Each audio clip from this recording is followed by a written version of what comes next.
Good evening, everyone, and welcome to another Facebook/YouTube live of Nevermind the Buy Box. We've got a couple of people that are watching already via YouTube, but tonight I am joined by Luke Colwell. Good evening, Luke. How are you? Yeah. All right. How are you? Yeah, very well, thank you. Very well. I had a bit of a mishap before we went live. I said to Luke beforehand, I was like, okay, well, I normally get on about 10 minutes before just so we can have a quick, chat beforehand. So it gets to about 4 minutes too, and Luke messages me and he's like, okay, where's the link? We both sat here and I'm thinking, oh, it's late. What's going on here? And I just totally forgot to send him the link. So that was my fault. Apologies for that, Luke. But we got here in the end. Right, I'm just going to grab the comments on my phone because they don't come up otherwise. Just going to wait for a few people to jump on. I can see Jamie. I can see Hayden's joined us. Give his little not his little channel. That sounded awful. Sorry. Give his channel a shout out. How to Amazon. Ruth Craig's joined us, but I can't see any comments yet from anyone on Facebook. And I can't seem to get them up on my phone. Can you get them on mine? Oh, no, I've got it now. It's just a little bit delayed for it to come in. Right, here we go. I don't think anyone's commented on Facebook yet. I think that's what it is. Give us a comment if you are watching via Facebook. Here they go. Here they come in. So they just take a while to come in. Matt Cromie says hi. Hi. Hey, Matt. Hi, wherever you are. Ramel says hi.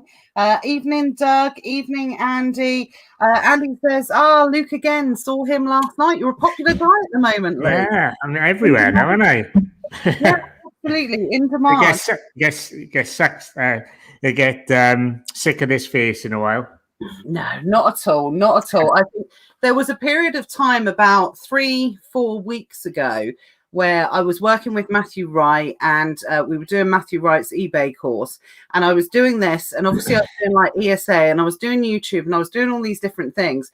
And it got to the point where literally every single night people were just watching my face. And I was thinking, oh my God, these people must be so sick and tired of seeing me like over and over again. No, one of the things that was like, I'm sick and tired of seeing me. So everyone else would be definitely. I think you just go through these little stages where, obviously other Facebook groups, other channels, and things like that do different interviews and different, I suppose, lives and things like that. So we just go through that time as well. But of course, we're going to talk about your journey tonight and some of the things and how you've got to where you have in a relatively short period of time, and also one of the things that's happened very recently for you as well, which is collaborating with Christos, which we'll talk a little bit later about as well. Anyway, but I just want to say hello to everyone. But do you know what? Just before we get started, I don't know if you've seen it, Luke. I've just got to give Karen, Matt, Jack, and Mark Sumfully a shout out. Has anyone, let me know in the comments, did anyone watch that video that they just put up? I just watched it in the bath. Tactical bath and a cup of tea before this, so I watched it then. Absolutely. Well, it's nice to know. It's nice to know. But honestly, I was literally laughing out loud as I was watching that video.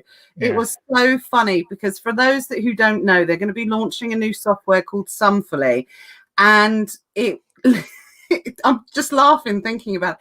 They had so many issues with naming the software, and they've made this little video. If anyone's got the link to the video, please put it in the comment. If you haven't watched it already, it was really funny, really natural video about talking about how they named Sumfully. And it just really made me laugh because I know they had so much trouble with naming the software. And the fact is, I think they're all kind of like, how did we come up with this? And bless him, Mark Hawley, I think, was the only one. I love everyone else on there, but he was the only one that actually came up with like a really good reason why they called it Sumfully. Everyone else just bombed out. They were like, whatever. But it is a good name. It's very catchy. It's very catchy. Yeah. Really good. I've got to be honest. I didn't get it at first. I was a bit like, oh, okay, that's kind of different.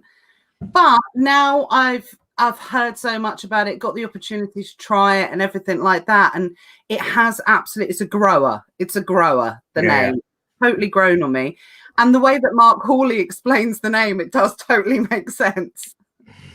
But yeah, please, someone, if you get a chance, please put it up. I can't do it because I might like stop the broadcast or something. But if you do get a chance to watch it, Matt Webley just put it up in the Facebook group about half an hour ago or something like that. It's on YouTube as well. I just seen it when I was on YouTube.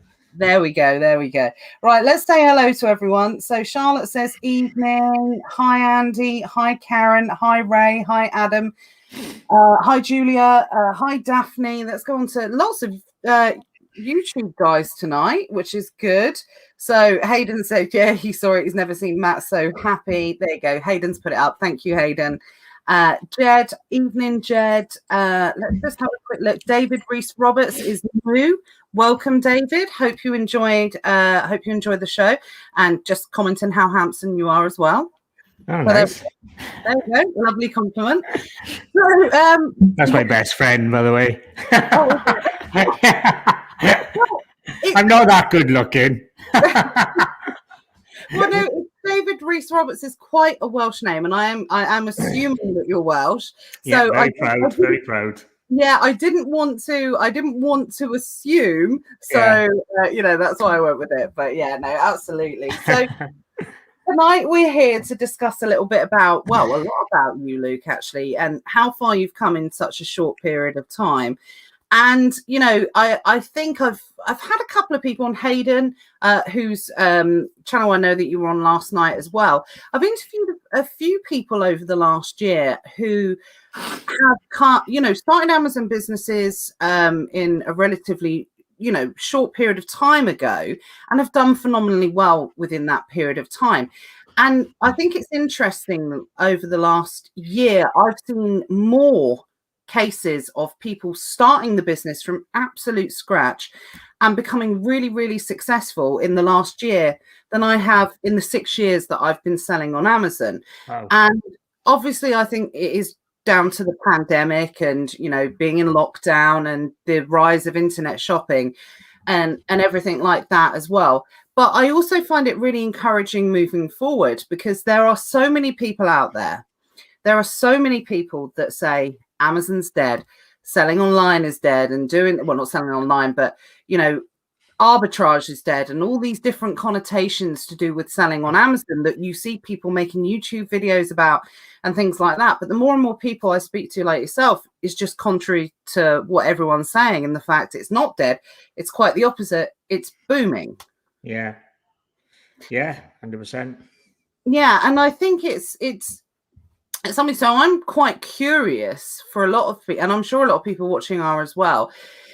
Is it something that you'd heard about beforehand? Because you started selling in August last year. Yeah, the end of August 23rd.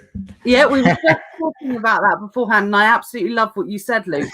I said, right, because you said, oh, I'm never going to forget that date. It's going to stick in my mind forever. And I said, well, you should get that framed. And that's when you said, it's the day that changed my life for the better. Yeah, absolutely. And I think that's so phenomenal. And you always remember your first Amazon sale. You always remember, certain things that you do for the first time on Amazon. But let's go right back to the beginning. Normally I feel when I'm talking to sellers that have been selling for a really long time, it feels like they have to pull memories out of the bag from 5-6 years ago. But this is only, just over 6 months ago for you. So how did you discover selling on Amazon, and what were you doing beforehand? So how did you get started, essentially? Yeah, so I came back. So it was my 30th birthday in March. So I was living in Germany and Italy for the last 18 months.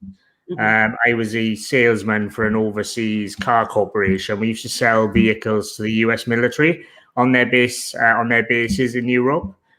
So I came back for my 30th, and then the pandemic started. So I obviously didn't go back.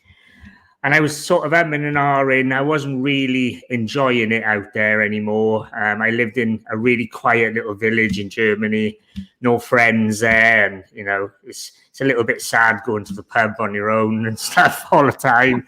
So I just thought I'd come back, and I was like, I actually got an interview for a job, and I was thinking to myself, you know, this is a step back, you know. Show a bit of ambition and, you know, invest in yourself. I've got money in the bank. Just find something that you're really passionate about and just go for it. Because at the end of the day, you know, if I would have lost the money that I started with, you can always get that back. So, but you'd never know. So I was looking online. I was trying to find things. I was looking at maybe doing something in construction or doing something with properties or something like that. And then I come across, it was private label, it was, from an American company. I can't remember what they're called. And I was sort of well into that.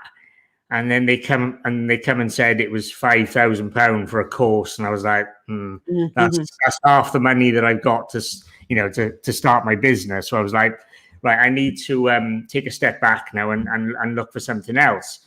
So then I stumbled across Arbitrage, and I was like, what, you can actually go down the shop like Argos, buy something and flip it online. And I was like, nah, no chance. Then I started watching more and more videos. Hayden, I started watching his videos. I started watching Christos and quite a few others. And I was like, do you know what? I'm going to give this a go.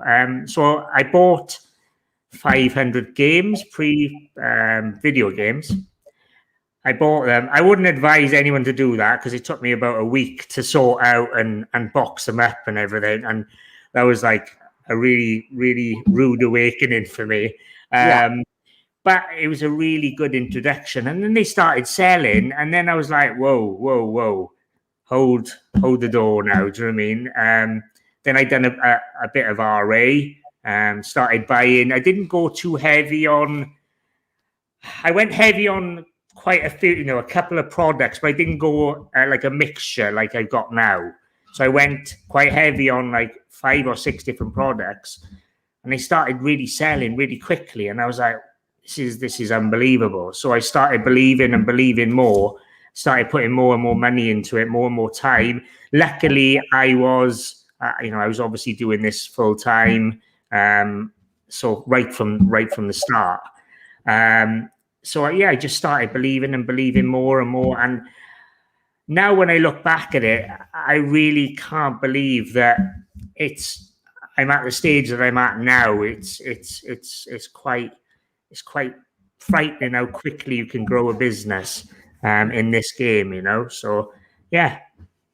No, absolutely. I think that for anyone that's watching, it's really encouraging to see in the period of time that you've done it, a short period of time that you've done it, and you've obviously just taken hold of it and absolutely smashed through it. Because I think what happened listening to that is something that sometimes doesn't happen for some people until a little bit later on in their journey. And it sounds like by taking action, you were able to do this.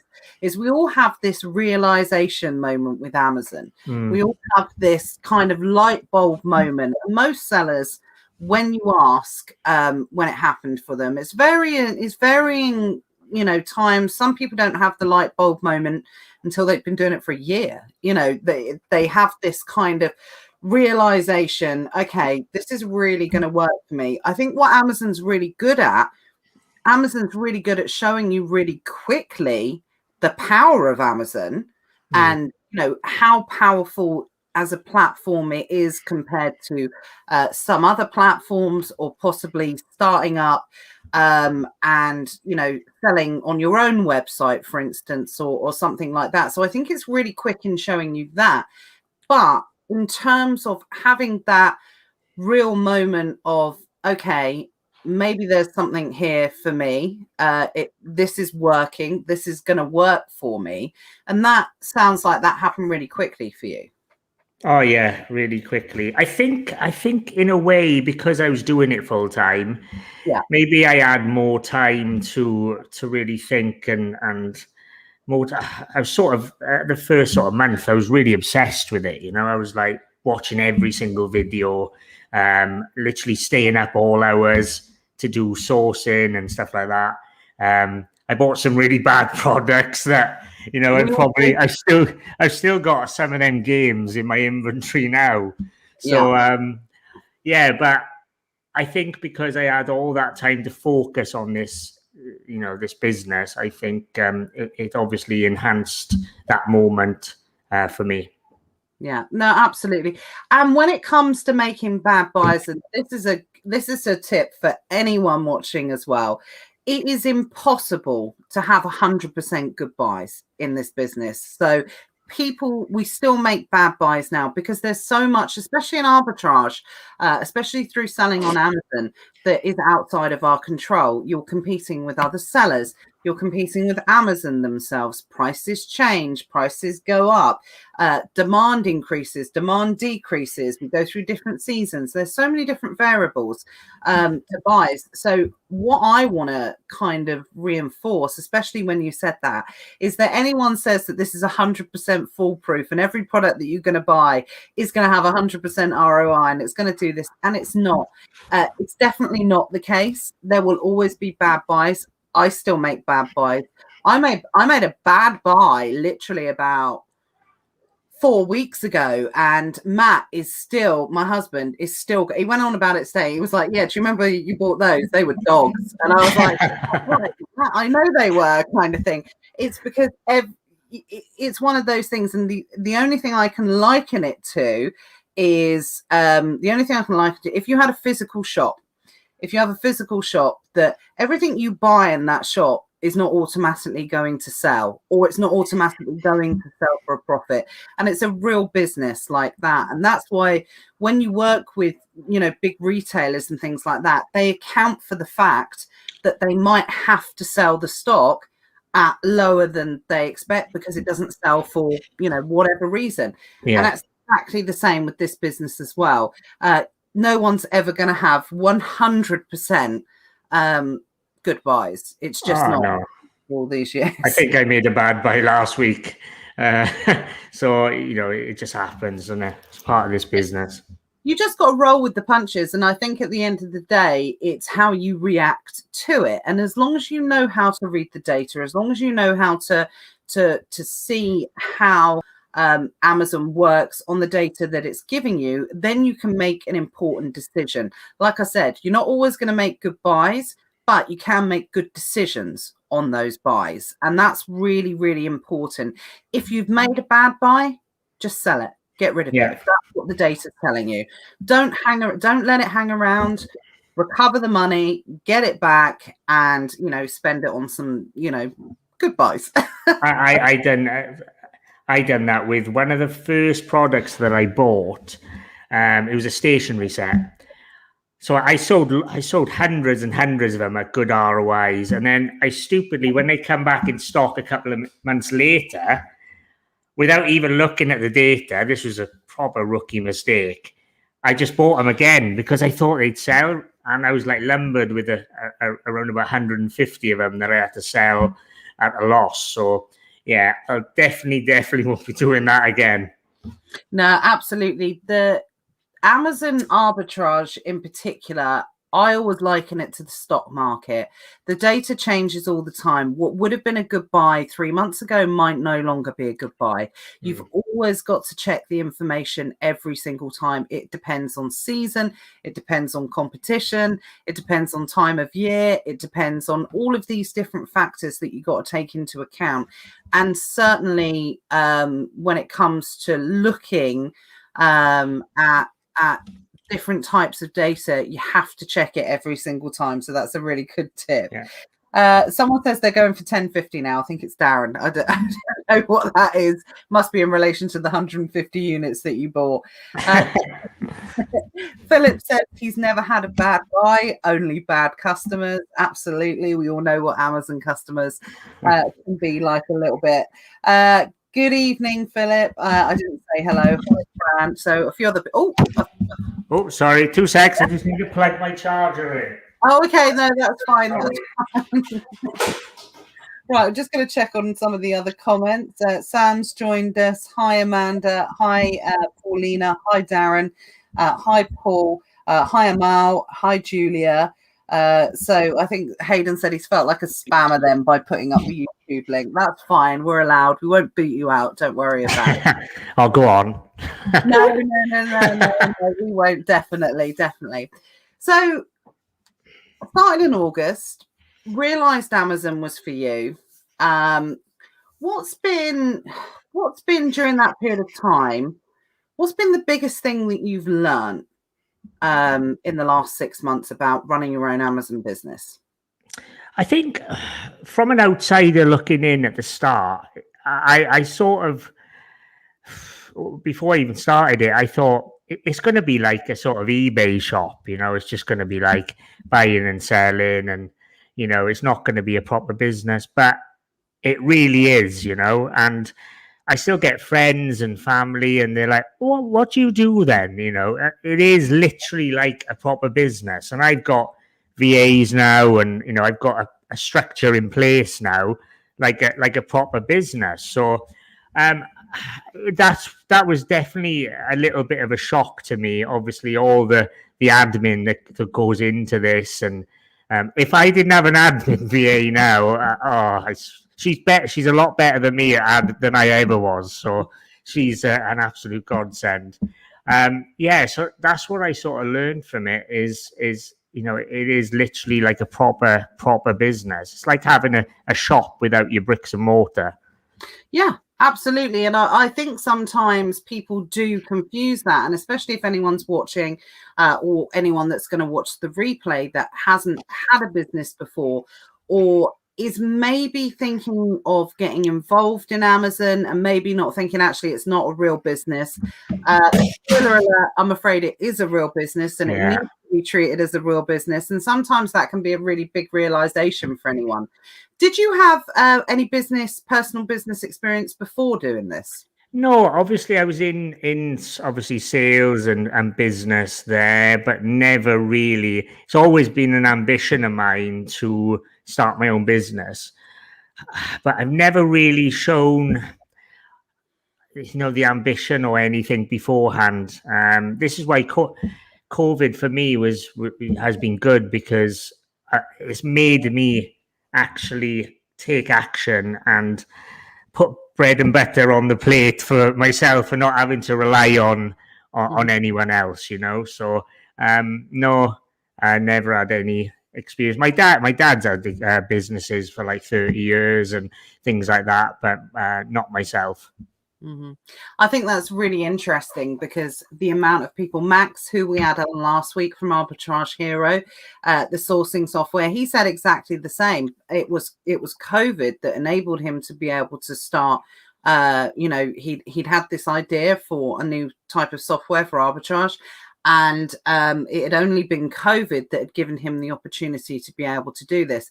And I find that so interesting for the amount of people who have said exactly the same, that if it hadn't been for COVID, they wouldn't have left the job, or they wouldn't have done this. And I think sometimes people, especially in a few years, I think we'll look back at that period of time, and hopefully once the rawness goes about, because obviously it's not been a good thing for a lot of people. No. There are people that have been losing jobs, and people that have got really sick, and people that have passed away, obviously. So I think, but for those that are building our businesses and growing our businesses in that time, I think we'll look back on it, and and if you didn't take advantage of that period of time where you could really concentrate on building your business, I think sometimes I think people might look back on that with regret.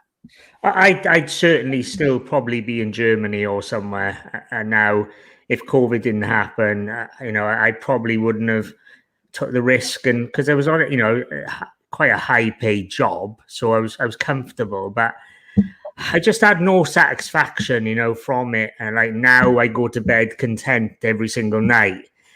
Quite late at night, because as we say, it's a proper business, so you're up till 1, 2 o'clock. Even when you're watching TV, you're on your laptop. I've got VAs now, so I don't really need the source. But before then, I used to stay up till like 1, 2 o'clock. And then when you were sourcing yourself and you couldn't find any good deals, then that's when you buy the bad deals. So yeah, no, absolutely. I think that's the thing. That's what I always say to people. If you are sourcing and if after an hour you haven't found any good deals or you haven't found any deals, stop and start again the next day, because one of two things happens to you. One, your brain blocks it out. You slip into the negative and you start missing the opportunity that's there in front of you. Or two, you buy bad deals because you're desperate to make something work. So great tip there. Your ROIs just come down and down and down. The time goes up and the ROIs come down. Absolutely. You're just wanting to find that deal to make the last few hours seem possible. But again, this comes back to running your own business. When you run your own business, and I often liken this to, it's a conversation I have with a lot of people who are employed, who don't understand. Before my dad passed away, I used to look after him, take him to all his appointments and everything like that. And my brother was in a full-time job, a very well-paid full-time job. He worked for a bank. And I can say this because he doesn't watch. He doesn't even know if I do this. But he would say, I would do all my dad's appointment. But then there would be a time when I might be able to not do it because of the kids or something like that. And I would say to my brother, could you do it? And he was like, oh, I'm going to have to take a day off work. And I'm like, well, I've done the last 52. Would you mind? And he's like, yeah, I know. But he's like, you've got the time to do it because you're self-employed. And I'm like, well, actually, you're in a much better position than me, because if you take a day off and use it as holiday, you get paid. If I take a day off and take dad somewhere, I don't get paid at all. So you're much in that better position. So it's a kind of realization, I think, sometimes, when you're self-employed versus people who are employed, it's this big realization that we're kind of living this life and getting paid every day. But when you are self-employed, sometimes you go a week without bringing any money in. It's not you don't get paid a fixed amount every day. I've only been employed when I was 16 to 19, and that's it. I've been self-employed ever since. So I sort of have run my own business, but not like, I've always worked for someone. Yeah. Returns and things like that. Yeah. Not them. I'm looking forward to that. Yeah, absolutely. So literally, you've been doing this business for 6 months, and then boom, out of nowhere, you're like literally VAT registered. And VAT registers, that's something people often fear in this business. So tell me about when you knew that this was approaching, and what was going through your head at this point? I think it is a daunting experience, but I think it's exciting. Don't get me, I'm really excited to grow this, and these are the steps you need to take to build a really successful business. So I was I know it's a weird thing to say, but I was actually really excited for it to come up, because at the start, the first month or two, I was like, shall I just go under the VAT threshold, and shall I just make a couple of K a month, and and take 1,500 out, and maybe get another job? And I was like, nah, show a little bit more ambition now. And I was literally probably the lead up of about a month to it. I was getting really excited about it. So and I think I'll get that excitement again when I actually go to pay my first VAT return as well. So, well, I agree with the excitement. I'm not sure I agree with the excitement of paying the VAT bill. That's literally the most painful period of, you have to do it 4 times a year, every single day. I always look at the bank account before the VAT comes out, and I just enjoy that 24 hours of just like check out the bank account, and then I don't look at it again for about another 2 months after that. Do you know what? It's either a holiday or a VAT return, you know, so it's whatever. Well, I would definitely recommend paying the VAT return. I'm not using that to go off on holiday. Definitely not. Well, it's like Chris says, there, taking a holiday is always a tricky one when you're self-employed. And that's really, you know, or running your own business or something like that. And again, that's really interesting because you do get all these freedoms, you get all these advantages, but sometimes it can be really, really hard to switch off, especially if you are, you know, on holiday in a place where there's good internet access and things like that. So I completely get what it said. Actually taking a holiday is really, really hard unless you've managed to kind of really outsource your business, which Amazon Arbitrage is one of the businesses that you can outsource quite a lot. I'm against people that says, I'm not against, it makes me sound like pitchforks, I'm against them, but I don't agree with people say that it can be 100% outsourced, because I think that you always have to maintain a place of you know, checking on your business, checking in and knowing that it's okay. But I'm in the camp of you can probably outsource it anywhere between 80 and 90%, something like that, which is a lot, and all the crap jobs as well. Yeah. I think I'd be the same. I want an element of control, definitely. That's definitely my aim, to get, you know, 80% of it automated, and then, but still have that control as well. But then I can obviously go to other aspects of Amazon and grow that side of it as well. So I'm very much, I have to master one, or not master, but, you know, get one really up to a good standard, and then go on to another one. Probably the old Luke would have just gone in on everything. You know, I would have gone in on literally everything. But now, since turning 30, I think I've gone a little bit more. Oh, you're so old, Luke. Honestly, get out of here. Yeah, so I really want to sort of get this to a good standard, and then go on to another aspect of Amazon then. Yeah, well, I think you're absolutely right. And interestingly enough, that not a lot of people realised, for those who are watching that are not VAT registered yet, that VAT registration, and I completely agree, I think it's something people shouldn't be scared of. I think it's something that should be celebrated, because it's a real milestone in your business. And it's not as scary as people think. And there's so many good services and things like that out to, you know, to help people with these type of things, and I really would encourage people use them. But I think with when you go through that registration, there's this kind of uncomfortable place, especially on Amazon, and it actually happens in most businesses, where you kind of have to, if you're going to go through that registration, you have to smash through it. You can't hang around anywhere around the 85 to 100,000, 120,000. It's quite an uncomfortable place between 85 up until about 150,000. You really have to smash through it. So with what you've said about, you know, going onto one part of the business and then moving on to another one, in reality, you're probably going through that a little bit at the moment, because the business does and can change dramatically during the VAT registration period. And a lot of arbitrageurs definitely find themselves moving more towards 0% grocery products or 0% health and personal care products. Have you found that that's something you've experienced as you're just going through this change? I think at the time of the year as well, obviously the sales were a little bit slower, so that was quite alarming. But luckily this month it's really picked up now. I've been making quite big orders with retailers, and I have got a couple of wholesalers as well that I've sort of just done a couple of introduction orders with. But I went more into sort of 0% and things like that, and it's really come into fruition now. So hopefully I'll be out of that sort of area very soon. It is quite uncomfortable, because you do sort of doubt. The only doubts that I've had are actually sort of January time, and I was like, this is really slow.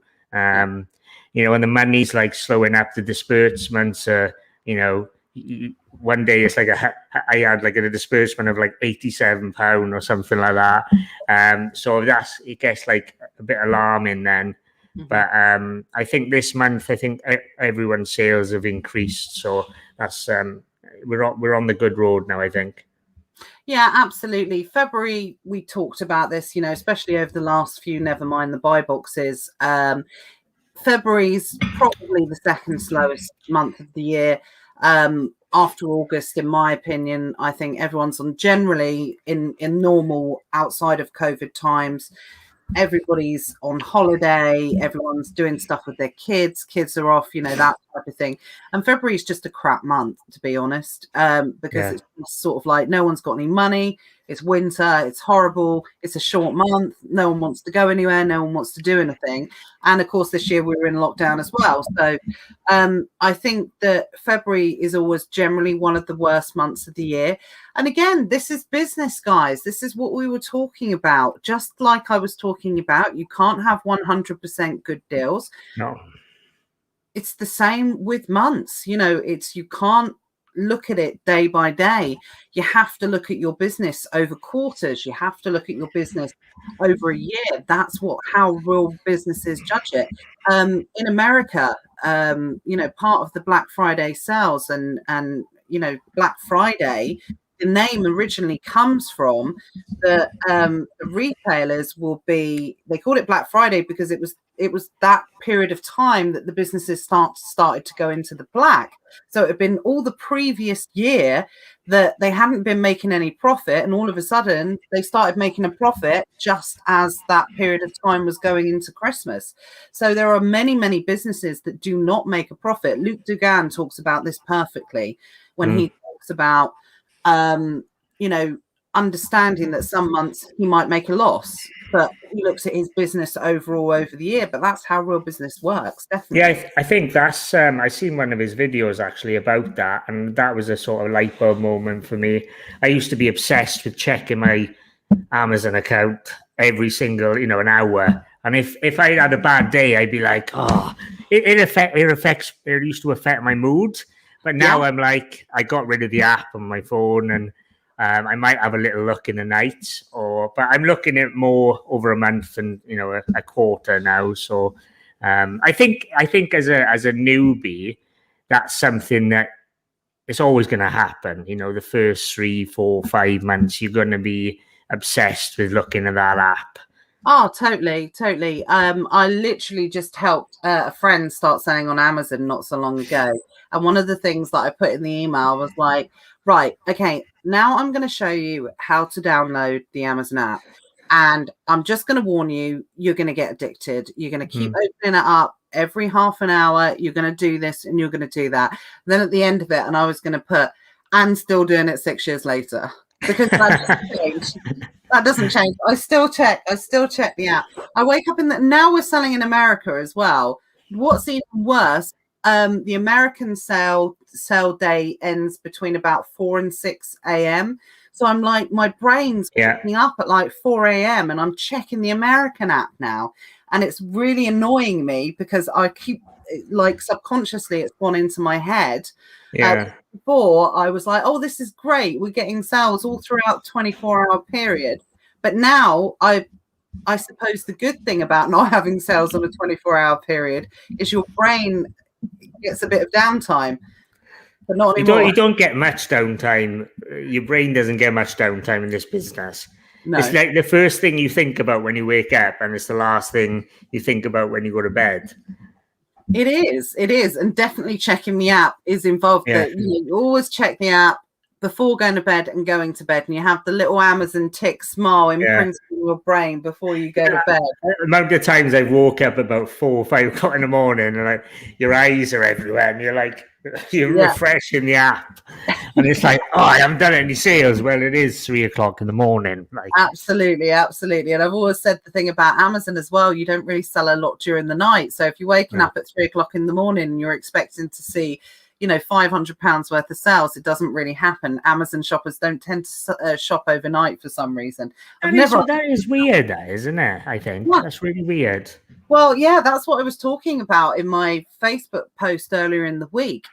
I've never understood it. If anyone's got any comments on this, let us know, because every business that I have had before selling on Amazon, we have always made, every physical product business, we've always made sales throughout the night, and in some businesses, we've made some very good sales throughout the night, and we've always joked about making money while we sleep and that type of thing. But when it comes to Amazon, they just stop. They stop after anywhere. Well, for me, they stop anywhere between sort of 10 o'clock and midnight, and then don't resume again until after 6, 7 o'clock, something like that. So that's a really long period of time. Don't get me wrong, you'll have the odd one where you wake up to, a few sales or something like that. But what's really weird is this, it's just really weird. So if anyone's got any comments as to why, because 6 years later, I still can't figure out why that happens on Amazon, and considering it's the largest retailer in the world. I don't get it.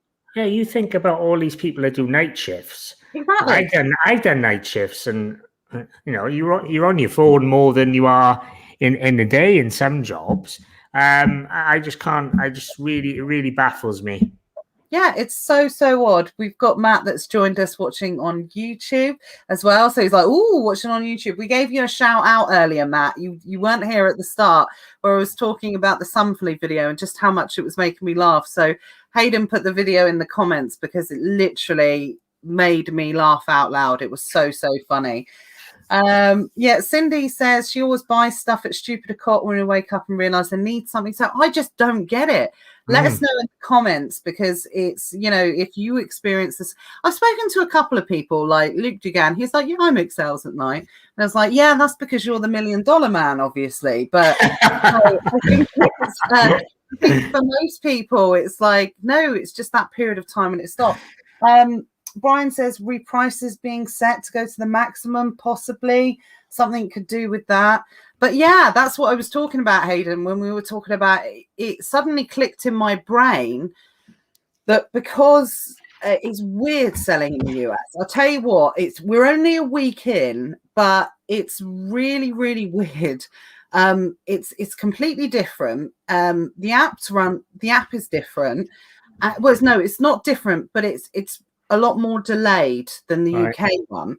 And what I didn't realize when we first started, like the first day, it got to about 5 o'clock in the evening. I was like, well, this is rubbish. I'm giving up. We're never going to sell, never going to do anything, kind of thing. And of course, I didn't realize that obviously it's like 6 to 8 hours behind for most states. So then taking that into account, but then a couple of days later, I realized that actually we don't get hardly any sales on the UK site, but that's when the bulk of the sales comes in on the US site. So that's why I made the post about saying that by selling on UK and .com as well, you get this really nice cycle of 24-hour selling. But obviously the downside is you're checking your app at 4 o'clock in the morning. Yeah, that's a nightmare for someone that's addicted to looking at their app. Yeah, absolutely. So it's not for me. But interestingly enough, that not selling at night, I always thought that would change like during Q4, like my first Q4 that I went into. But no, nothing. It's just, I don't know, maybe they do sell and Amazon don't push them through until that period of time on the app. It doesn't report. I just find it really weird. Maybe the bots are sleeping or something, so they can't push the orders through. Yeah, I really genuinely don't know what it is. So yeah, reprices, Brian's saying about that. He has some, he does make few sales at night, but not many beauty products seem to sell. Oh, okay. Maybe that people, up trying to, get rid of their wrinkles, where they should be getting a good night's sleep instead of buying beauty products. Perhaps there is a little niche that, you can find a little niche that literally sell throughout the night. Yeah. Probably stuff like sleeping tablets or something like that. Yeah. Or Red Bull, maybe. Yeah. Hypnotize yourself to sleep. I don't know. Something that maybe that's what we need to be looking at more. So going back to your journey, Luke, so you're now going through this, you're very much in the arbitrage camp. Talked about a few wholesalers. Is that the next kind of goal, to move on to more wholesalers? Yeah, definitely. Once I obviously get this to a stage, I want to transition. I just think that's the right transition for me to get into wholesale. So I want to have a separate entity from my my arbitrage, and really go heavy on that as well, along with other things like unique bundling and maybe private label further down the line. But I want to just do one and then get onto another one, and then I just don't want to head into too many things. So yeah, definitely wholesale's next.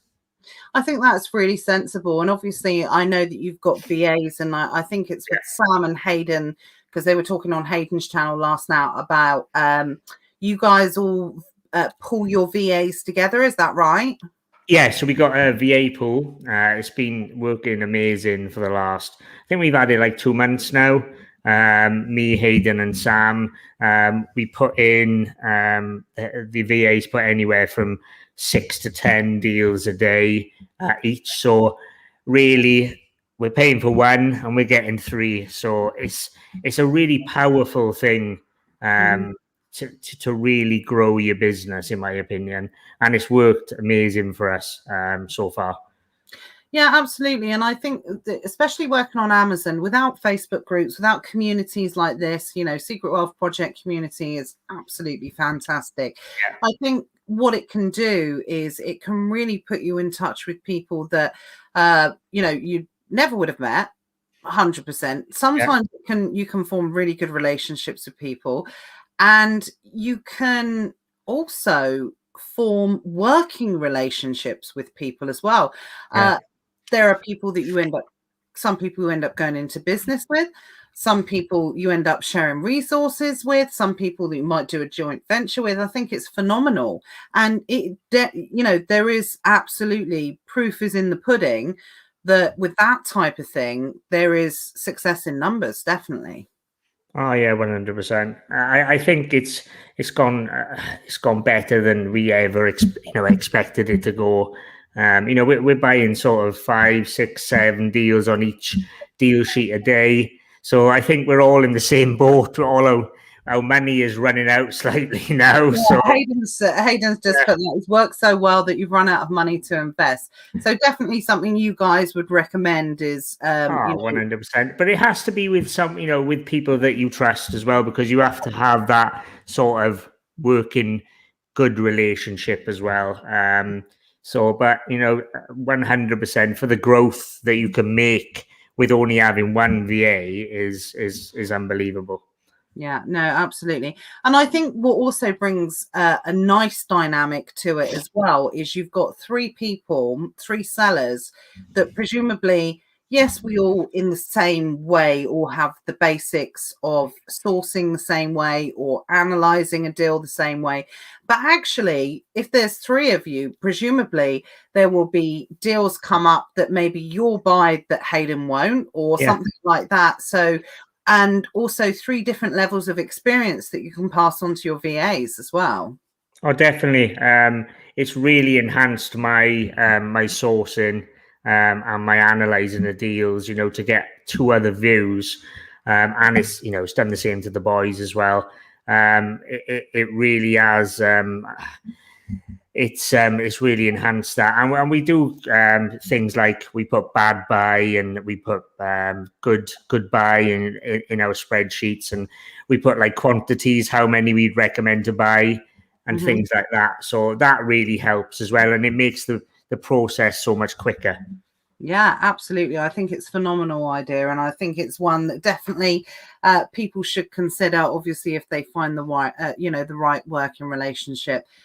To be able to do that, definitely. So check out Hayden's video on his channel on how to Amazon, and be some good information on there about that, most definitely. So obviously smashing it on Amazon, doing really, really well. And then all of a sudden, like last week or the week before or something like that, we see you pop up on our friend Christos's channel. So what happened there? Because now you've got a new shiny job with Christos and working with him about bringing a level of content to his channel and his YouTube and Facebook group. So how did that come about? So me and Christos, we spoke quite a lot over the last few months. We're involved in the playing cards. Oh, so that's how we got really chatting. And then he approached me and said, do I want to be, do I want to be a content creator for his group? And it's something that I really, really want to do. I'm really passionate about helping people get into this business and hopefully change their lives as well, because I'm so passionate about how this has changed my life for the better. So he approached me, and here we are now. Absolutely. So you're going to be seeing lots more of Luke, especially if you follow Christos's Facebook group and also his YouTube channel as well. So I take it you're going to be doing more of like helping people start on Amazon and people, a bit of what you've been through in the last 6 months. Yeah, I think I'll focus mainly on beginners or people that are on the fence, especially for the time being. Obviously, with me being 7 months in, I'm still new myself. But obviously, if I can help people that are on the fence to really give this a go, it's great for me. So there's so many people out there that are sort of thinking about doing this and things like that. So obviously, if I can put out content to obviously nudge them towards that, to starting up their own business, it's going to be great. Absolutely. Would you say that over the last 6 months that you've become Amazon obsessed? Probably, yes. Probably, yeah. It's probably, like I said, it's the first thing I think about when I wake up. The last thing I think about when I go to bed. I love it though. I love it. I love this business. And, you have your down days. There is that worry that, you could get suspended and things like that. But I just think it's such an amazing business model. And it's such a privilege to be able to sell on the biggest platform in the world. You can open your shop, a brick and mortar shop, and you could sell to, I don't know, 200-300 people in the local town or whatever. We can sell to millions of people around the country. So I do think it's a real privilege to be able to sell on it. Absolutely. And I completely agree. It's something I've always said exactly the same about Amazon. And there have been times when it's frustrated the life out of me. There have been times when I've not wanted to continue on. There have been so many different times. But if there's one thing I've always stood by, and you can go back and check, anyone that's watching, I've said this from day one, from all the videos that we make and things like that, is I love Amazon. I really do. They drive me nuts. Well, actually, I do love them as much as I hate them. I've got to be honest, because of the, some of the things that they do. But I've always said I've always been so impressed and I suppose just overwhelmed with how good this opportunity is for people, about how many lives this changes. Yes, it has its flaws, and it does have some very big flaws, absolutely. But at the end of the day, you can't live your life in fear. If you are sat on the fence, if you want to be able to start your own business, I personally believe that there is no easier business to start than Amazon online arbitrage. Now, I want to make it absolutely clear. When I say easier business to start, I mean to start the business.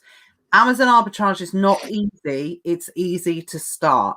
But what it's able to do is give people the opportunity to be able to start a business, experience all those aspects of running a real business, and be able to learn everything about running a business. And then you can see where it takes you from there. Amazon arbitrage is a gateway business as well. you often find that people that start in it, a few years later, they're probably still doing arbitrage. We still do an element of arbitrage, not so much anymore. We concentrate on unique bundles. I have other income streams that relate to Amazon. Always been really open about that. And but it's a gateway business. It gives you an opportunity to be able to gather skills and potentially take you into other areas as well, which I think's, phenomenal. What other business online does that now? I can't think of any. No, not with that platform and that audience. Definitely not. There's nothing out there that's like Amazon, and it's only going to get bigger and bigger and bigger. It's just the possibilities with this business is endless, in my opinion. Absolutely. Taking away your VAs, for anyone that's starting, what would you say is the most essential piece of software that you use to get you started on Amazon? Buybot Pro, without a doubt. It's the first thing I had on the first day. I literally couldn't be without it. It just takes all the pressure out of analyzing a product, and you can literally use the guidelines that Buybot Pro give to analyze a deal, and it just makes the process of analyzing far quicker as well. In my opinion, it's an amazing software. Yeah, absolutely. It's one of those things, again, going back to what we talked about at the very, very start of this. When I started selling 6 years ago, there wasn't any Buybot Pro or anything like that whatsoever. So the fact is, I think that tying in with COVID, and that there being so many great opportunities and software like Buybot Pro, Profit Protector Pro, Karen's online arbitrage deals.com, all of these different elements to be able to help get sellers started.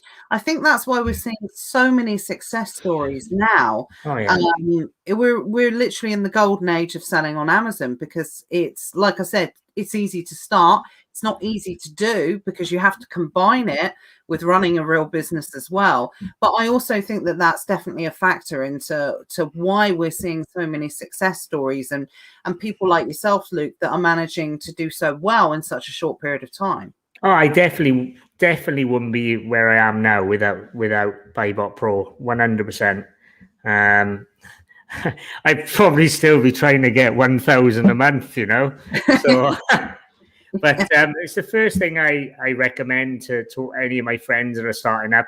I've actually had quite a lot of interest from my friends, since I've started this.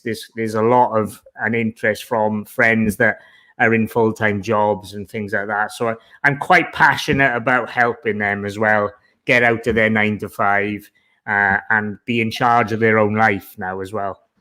That's lovely. Did your friends and family, when you first started going down this road, were they supportive or were they naysayers? Yeah, no. My family's really supportive, as well as my friends. A funny story, actually. So my dad actually used to sell on Amazon 15 years ago. Really? He used to have like a big warehouse. He used to sell toys on Amazon, but he was like FBM, I suppose.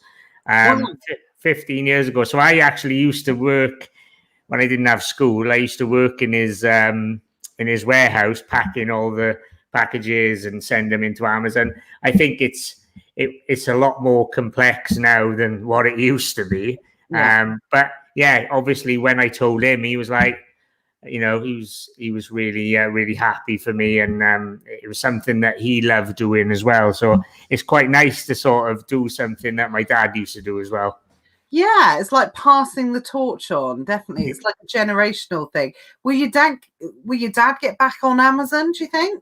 No, he's got a construction company, and I think he's close. I wouldn't say his age unless he watches this. So I don't think that's something he would go into now. I think it would stress him out too much now.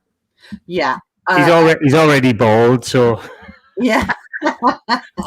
I think if he was selling 15 years ago and came on to sell now, considering how different the landscape is, I think that's enough to probably tip anyone over the edge. Definitely, it's changed so much. Yeah. It's changed so much in the time that we've been selling on Amazon, you know. And actually, obviously, 6 months, 8 months for yourself, Luke. You've gone through Brexit, which is obviously the biggest change that we've seen on Amazon, the loss of EFN, and you know, the pandemic. And I suppose you weren't around for when they shut the warehouses last year, April, May. No, I got in after that. Yeah, that absolutely was one of the biggest, you know, things that I've ever seen Amazon do, obviously. So I definitely think in the last 12 to 18 months, I've certainly seen more changes on Amazon than we've seen in the whole period of time that we've been selling on Amazon. And I think there's going to be a lot more changes to come. So what would you say to anyone who is watching this now, watching the replay in the future, that's a little bit unsure about trying Amazon, a little bit unsure about getting their feet wet, whether or not it's for them? What would you say to them?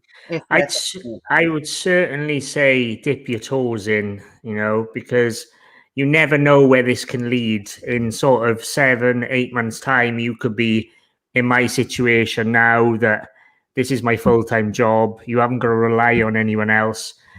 Just put in what you can afford and literally give it a go, because you'll always have that doubt in your mind. You'll have that niggly feeling in your mind.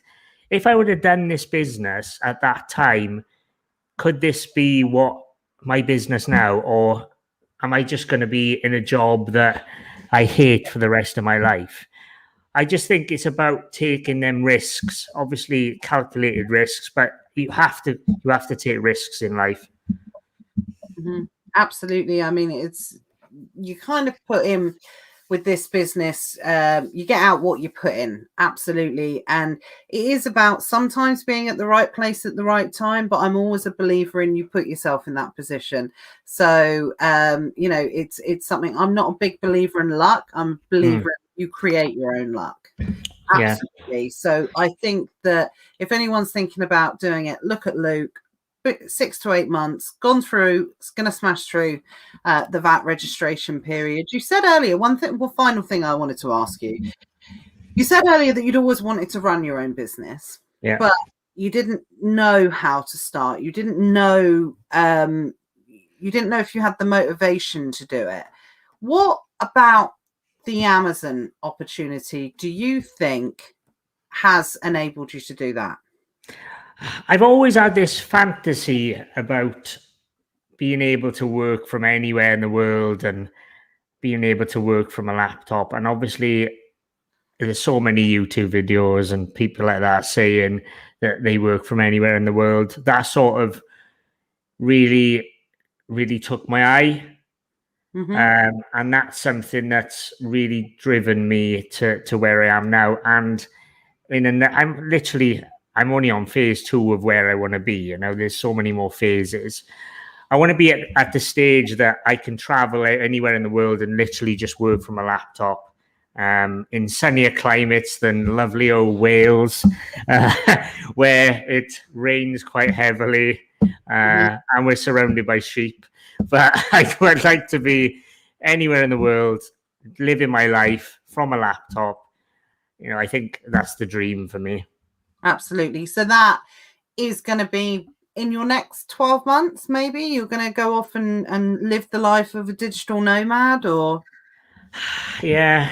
I think what I would do, I think I would go away for, you know, a couple of months at a time or whatever. I don't think I would be living abroad, you know, going from one place to the next. I think there's places that I want to see, and then I want to come back. I want to get that out of my system, and then I want to get a warehouse and stuff like that, and really, really settle down. But I need to get that out of my system and really experience that for myself. So yeah, absolutely. Well, I've got no doubts after the last hour of speaking to you that it's definitely a place that you're going to end up.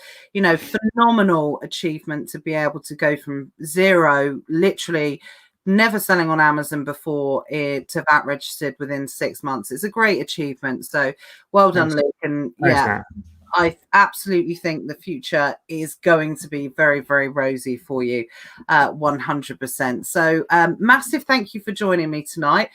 We've gone past the hour. It's always the quickest hour of the week. Certainly is for me. It just absolutely flies by. So thank you for taking the time to speak to us tonight, Luke. It's I think it's hopefully given people some motivation and encouragement on how that they can, just take action. That's all you did. You just took action. Yeah. Believe in yourself and invest in yourself.